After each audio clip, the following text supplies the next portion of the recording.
दे निगोशी दिल अयालानी चिट्ठी बिखा जस्यापा जदी शेर मुमदेदावी मिया खार वो गाड़ी थरा सरदार लुटाई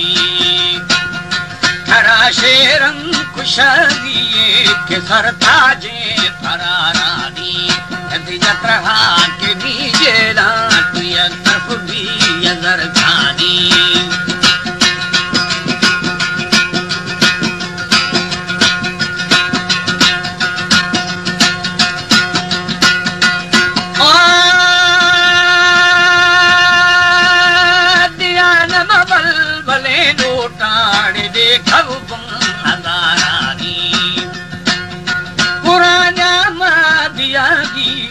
वसीदामी हड़ो दुजानानी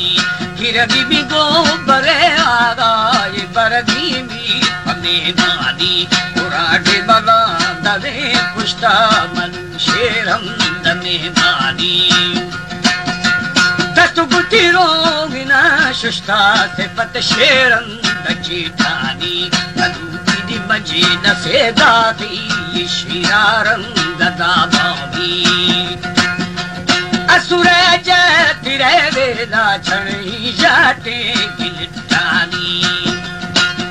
वो हक्कल तीर तिरे दात शरकल खाते मिला गानी रास्ते में चंबा जाता तमन चावे फूल पूछानी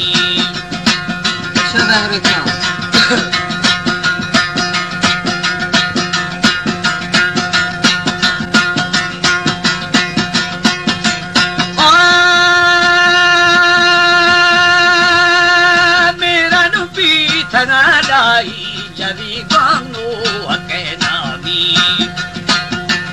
ओ शक्षपुर दस्याला मजवाई छी समाधानी हर दिन जलवा दाता दिया नसीबानी यठों के न अरमाने में लश्कर दी थना साड़ी पूरी बात दादा थम बीबी फातुम आयानी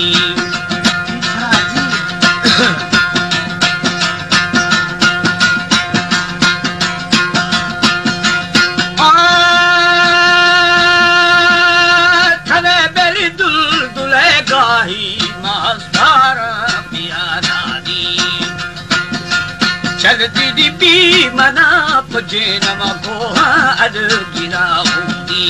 पूरे बबार कमा था शिगाउड़ गोस्तरंगानी दुंडुड़े खो पगाला की शवर का जान जर्रानी नोगड़ पूछता गुबेरा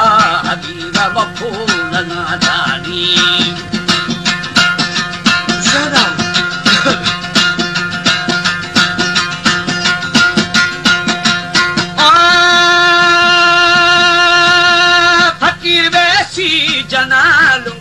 मरी भोला नुकिंदानी तत्काले शाख बखुआ नवा ठावे बोल मरी नादी खासे बिखा दहारी शीर भागुर को धुरियानी दिया खातुरिए थे तखर तो भी थगा खानी तरातिया जला खदा के साइट भी थना साड़ी गुच्छे तरह कोशा में दंग कष्ट बलूचानी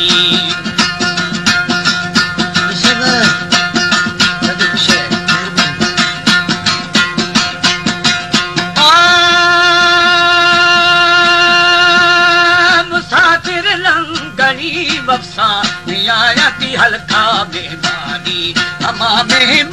गुशाल थे मुसाफिर गल खुदी गाड़ी अनाटिड़े बिंगवे ब्राथा शिगाना बेसर खाली किणगु खेला वगा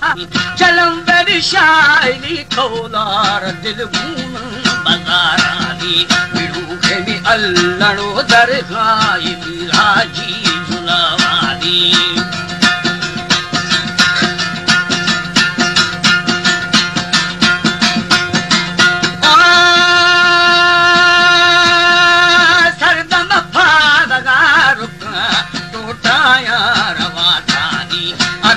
शहमद है खुशान बख्ताइश तदर खानी कमा फैदे बुरा कथा शूरी राम दर खानी कार में सुरुड़ी सरदार सलाम